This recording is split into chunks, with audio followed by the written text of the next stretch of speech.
Assalamualaikum warahmatullahi wabarakatuh. Kami dari kelompok 3 yang beranggotakan saya Ananda Rizky.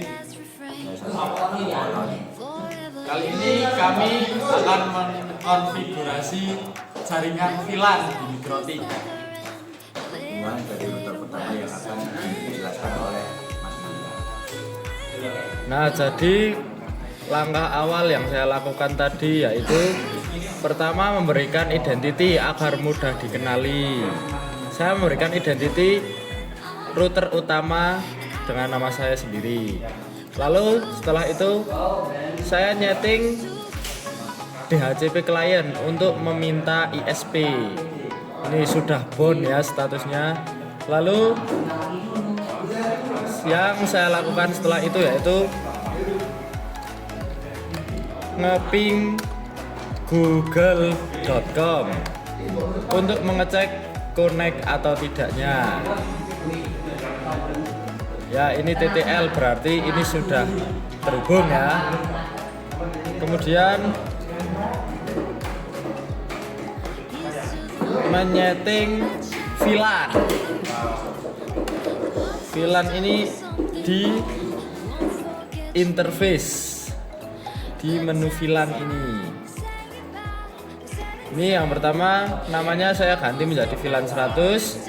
Kemudian VLAN ID-nya sama seperti ini, sama-sama 100. Lalu interface-nya di ETH2. Lalu yang kedua ada VLAN 200. VLAN ID-nya sama seperti namanya yaitu 200.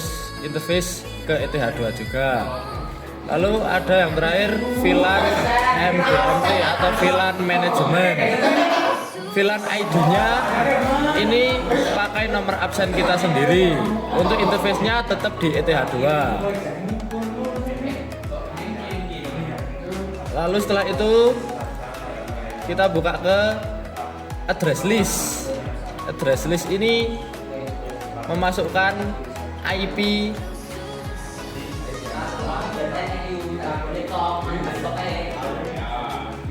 yang saya masukkan yaitu IP VLAN-nya. Ini yang pertama tadi 100, ini 200. VLAN 200 ini interface-nya. Yang 100 ini VLAN 100 sama seperti tadi. Lalu untuk manajemennya ini interface-nya ke VLAN MGMT atau manajemen. Lalu ini kok bisa 4, itu pakai absen saya sendiri. Tambah 1.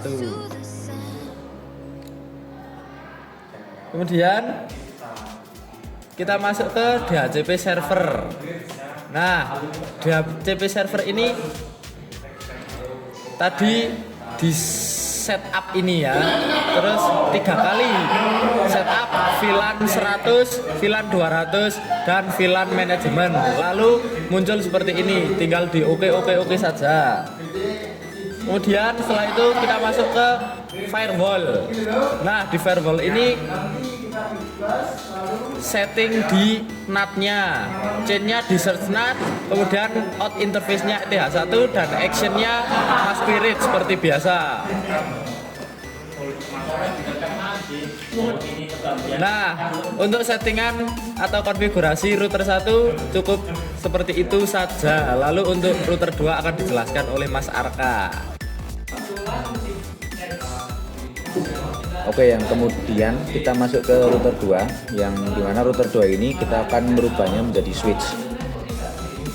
Yang pertama dalam kita mengkonfigurasi VLAN ini, yang pertama kita masuk ke dalam menu bridge. Di dalam menu bridge ini kita masuk ke dalam bridge.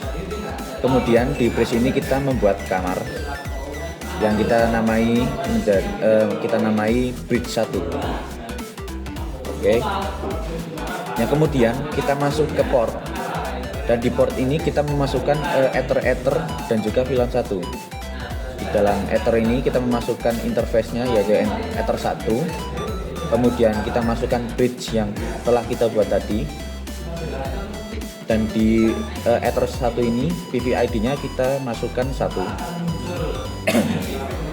Dan juga frame type-nya kita masukkan yang admin only VLAN tagged.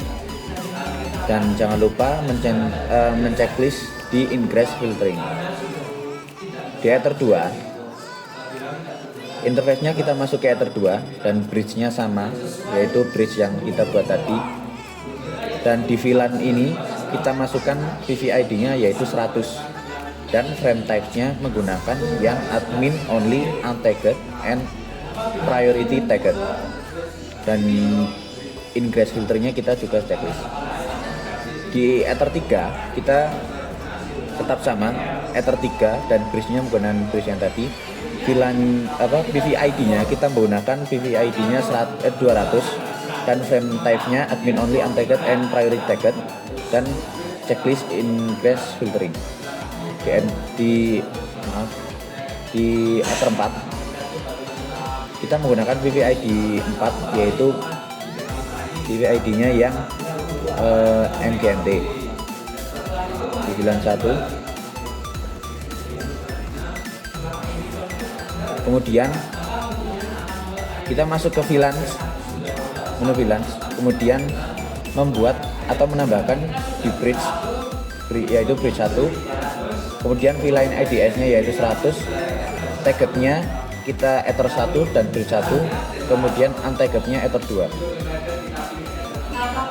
Kemudian kita membuat lagi bridge-nya di bridge 1, VLAN IDS-nya yaitu 200, tagged-nya kita masukkan Ether 1 dan bridge 1, untagged-nya Ether 3. Kita buat lagi di sini bridge-nya yaitu bridge 1, VLAN IDS-nya kita menggunakan VLAN IDS MGMT yaitu 4 dari adsen 3 plus 1.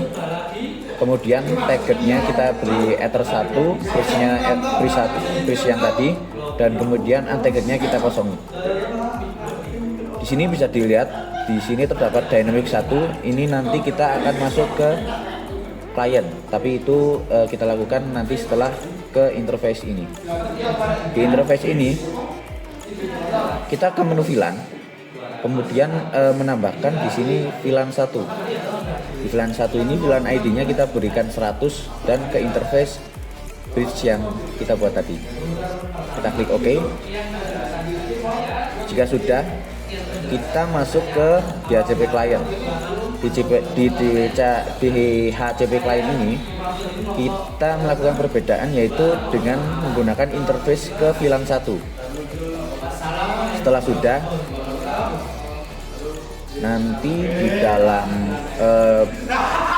bridge di VLAN nanti itu akan terdapat dynamic karena kita telah menambahkan DHCP client dengan interface VLAN 1 tadi. Jika sudah, kita masuk ke sini. Jangan lupa VLAN di sini kita VLAN filtering di sini kita checklist dan kemudian kita klik OK. Jika sudah, kalian bisa melakukan pengecekan dengan merubah port atau mencabut port yang tersambung dengan PC ke port lain untuk mengecek menggunakan ipconfig.